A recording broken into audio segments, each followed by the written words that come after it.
Hi, I'm Randall here in Texas. And I'm Matt, also in Texas. Ah! Yeah, for a limited time, I'm coming to you guys from Texas, so it's not just Matt, Michigan, Randall, and Texas. But today, Randall and I are doing a sequel to another horror film today. Today we're checking out Halloween Kills. It stars Jamie Lee Curtis, Judy Greer, Andy Matichak, and also has James Jude Courtney and Nick Castle reprising their roles as the Shape. It is written and directed by David Gordon Green, who also directed the 2018 Halloween sequel and the upcoming Halloween Ends, which is set to release in 2022. Green also directed Pineapple Express and Your Highness. Now, before Randall and I go any further, if you like this video, be sure to give us a like. Also, be sure to hit subscribe and ring that bell to get notifications on our latest videos. Halloween Kills picks up right where the 2018 reboot ended, with Laurie and her family believing that they had finally killed Michael Myers. But surprise! Michael is alive and back on the rampage on Halloween night, once again turning into chaos in Haddonville. It had about a $20 million budget, and as Matt mentioned, it is the follow-up to the 2018 version of Halloween, which itself was a direct sequel to the 1978 original. It has had below average critical review, but maybe slightly above average audience response. Matt and I got a chance to watch this one together in theaters. Matt, what did you think of Halloween Kills? Alright, well, there's definitely parts of this movie that I really enjoyed. But as a whole, I don't know, I think the movie might be lacking a bit. And to me, this is kind of one of those like filler movies that were like leading up to like the next movie. Yeah, like the Matrix, Matrix Reloaded. Wow, I just watched 2 hours of Matrix and I'm not satisfied. Both of us watched the 2018 one before watching this to like bring ourselves up to speed. And I think I like this more than that one, though. Like, this was a more enjoyable, fun film to watch. That doesn't necessarily make it good. But it's also not terribly bad for a slasher flick based on, a pretty thin premise. So I guess from that perspective, I found it kind of entertaining. But yeah, there's definitely things that are lacking. Definitely things that are lacking. So the things that I like the most is when we see like Michael Myers, the Shape, doing like the killing and stuff in this movie. Like some of them are just, over the top, crazy deaths and stuff. Just a little bit kind of thing. And so that's what I enjoyed. But like all the other stuff with like the characters like not involved in, the killings, when Mike Myers is killing people, when they're just like people like talking and, we get the other like dialogue and stuff. That's the stuff I guess I didn't enjoy quite as much. I think that's probably why I enjoy this one better than 2018, because I think we get more Michael Moore. There's Myers a lot killings. more. Michael Moore. Oh, yeah, man. Michael Moore, man. No, Michael Moore hopefully is not doing that. But yeah, there's a lot more slasher in this slasher film than there was in the 2018 one. Which, from some perspective, the kills were kind of like that follow-up movie to a great slasher film where it's like, hey, how outrageous can we make these kills now? And so you get a little bit of that. And that was fun to watch from a strictly movie perspective, okay? Mm-hmm. It's not fun to watch in real life, okay? Movie. Talking about a movie, guys. Well, I think that's what probably made it enjoyable is because it's over the top. There's only like one that really made me jump, and I think it was more, I wouldn't say like real, but like more like, ooh, wow, like physically I feel pain.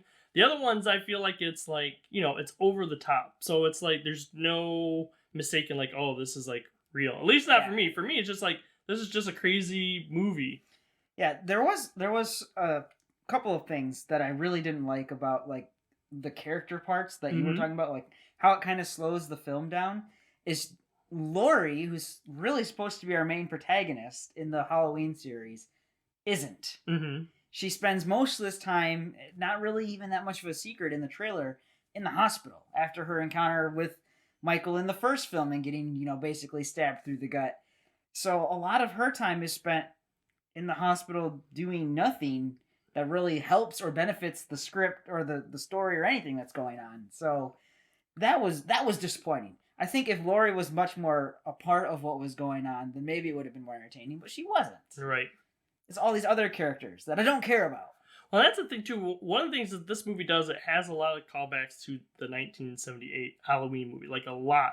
And we get almost like shots from the movie, like redone, almost kind of in this. I like the beginning, how it does have that nice, 1978 feel at the beginning. I mean, it kind of almost felt like I was watching a new, 1978 movie. But because we have all these characters, we spend quite a bit of time like retelling like their role in that 1978 film and stuff too. And that's another thing I thought kind of like, slowed the movie down. It's kind of like, hey, if you guys didn't watch the 1978 film, here's all this information, which, I can see like it gets people up to speed, but at the same time too, it slows it down a bit. I have it written down that I liked those scenes, like they are well done. Mm-hmm. But why are they in this one and not the last one? Mm-hmm. Why is it that the 2018 Halloween film isn't the one that was like, because it's a soft reboot, wasn't the one that was bringing everyone up to speed with, this is what happened in the original, Mm-hmm. Why is it in the sequel to that? That was very weird. But yeah, the scenes are really well done and very well integrated into it with original stock footage. They have stuff with like Dr. Loomis from like Halloween 2 in here. So that works really well too. So all of the new stuff, the new actor, kind of young Hawkins, I think, the police officer's name. Mm-hmm. And that was good. I just felt so weird in this one. So I didn't look into it too. I don't know when they rebooted. Did they plan to have all 3 movies like they do now, or because that might have been part? Maybe they were just trying to make like the reboot, and then hey, well, we're gonna make 2 more movies now. Not exactly. So the original plan was to have 2 films, Mm-hmm. filmed back to back. But then they were like, wait, let's make one. See how the audience responds. Do we make money? Is it profitable? And then, if we're making money, we'll make the other 2, Mm-hmm. which is what we get, So, and that might be kind of how like that feel is for like these movies. Like that first one's kind of, you wonder like why didn't they put this stuff in, and then for this one it's kind of like where I get that feel too. Like yeah, this is kind of that filler movie because we're really building up to that third movie. to the third movie, which we'll probably be doing next year. Mm-hmm. But I will say there were 2 things in this film in specific that I didn't expect going in, but Mm-hmm. I was pleasantly surprised about. Number one was the humor. There's a lot more humor in this film than I thought. Because the first one, the 2018 one, is not very humorous. It's very serious. Mm-hmm. It's a pretty decent tone shift between that one and this one. That if you really like that, you might not like this one as much, basically, because that one was so dour. But this one has a ton of humor, and it's not just the kills. There are just like, although some of them. I'm a doctor, he's a nurse. You gotta see it to know. But, there's just a lot of good lines in here where you just find yourself, and even the people we were watching in the theater with, laughing. Mm-hmm. So that was one thing. I really liked the humor. And one of the things that I liked, but like it was uncomfortably liking it, was I wasn't expecting the mob mentality scenes that happen. Yeah. That entire thing of we'll handle Mike Myers as a town, and Yep. but then unintended consequences of getting everyone stirred up, and the end results of that. I'm like, oh wow, that was done very effective, more effective than some movies that try to do that basically on purpose. And it's kind of forgotten really quick. It's like, all right, that happened. Now we're moving on. Mm-hmm. But it was done very well. Yeah, because this movie takes that part of it, makes it kind of thing like, what impact is Michael Myers having on like the town stuff? So yeah, I think that is well played, plays into the character, and also takes the storyline forward and stuff. I did like that. I thought that part was good. So it's a whole new thing for Mike. It's not just, hey, he's Michael and he's killing people and Mm-hmm. everything, but like, what kind of effect does Michael Myers have on the citizens of this town, especially when he goes on one of his little rampages? And this one is definitely one of his biggest rampages or whatever in this movie. Yes, it is. I'm not going to give away any of that, though. There's There's a lot of kills. This is much slasher. Yep.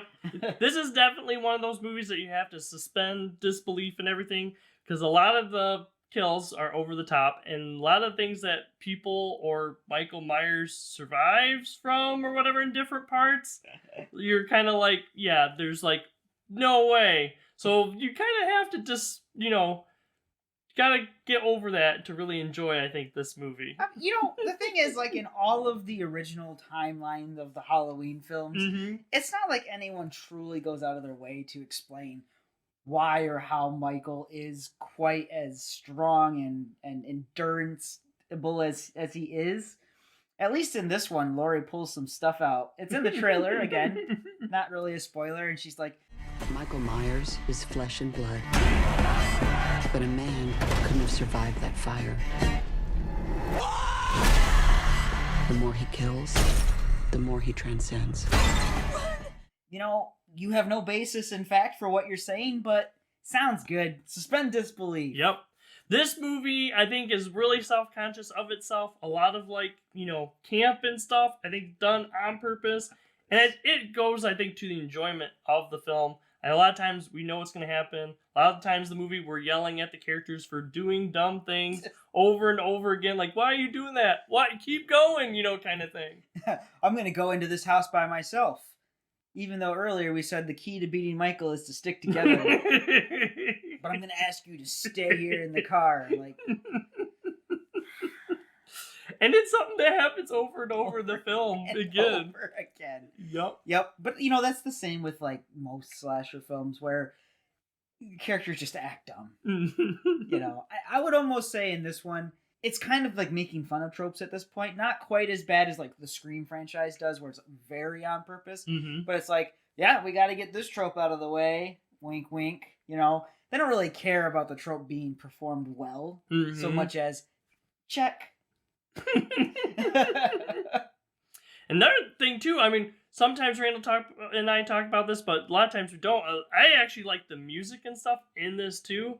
I think they took enough of the original, the iconic Halloween theme and kind of added to it a bit too. John Carpenter does the music for this film, and he did the music for the original film. John Carpenter does a lot of his own scores, but not on The Thing, which we have a review of. Go check it out. For sure, check that out. Yes, the music is very, very iconic, the Halloween music, and it is heightened in this one. Very, very good music, I thought. So he knows what he's doing, man. He knows what he's doing. He's working with his son or something like that with the music on this one too. So it's I get it. Critically speaking, is it a good movie? No, no, it's not. But can you sit down, suspend disbelief, and enjoy it? Yes, I can. Yep. And I think, too, that's why the audience score is higher on it and stuff, too, because I think it's the same way. And I feel the exact same way. As a movie, is it a real great movie or anything? No, not at all. But did I enjoy myself watching this movie? Yes, I did.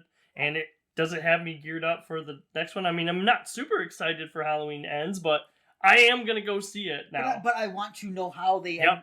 Quote unquote end this story. Will it ever end? Will it ever end? Which leads me to my very last point, honestly, that I forgot to say earlier, but deal with it. A lot of this movie felt like they were almost setting up the future of the franchise. Oh yes, we understand that Jamie Lee Curtis is not always going to be here to play Laurie, so let's get somebody youthful and younger. But then it's just nope. I'm hopeful that the next one really, at least for this mini timeline that we have, is actually the end. And then after that, go ahead, reboot it. I don't care.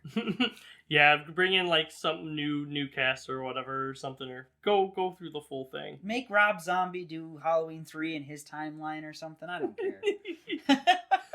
Well, Rand and I want to know what you guys think about Halloween Kills. If you guys have checked it out, be sure to let us know in the comments below. Also, be sure to check out some of our other reviews. We have other new movie reviews, flashback movie reviews, TV shows, and we have deeper dive discussions. We also have a Facebook page. Make sure to go check us out over there if you haven't. We post the day before on Facebook what video is coming out next on YouTube. But if you don't want to check us out on Facebook, I get it. It's fine. Put us on your calendars. We release new videos every Monday and Thursday. For now, I'm Randall here in Texas. I'll see everyone next time. And I'm Matt here in Texas. Have a good day, everyone. Next time on No Market Media.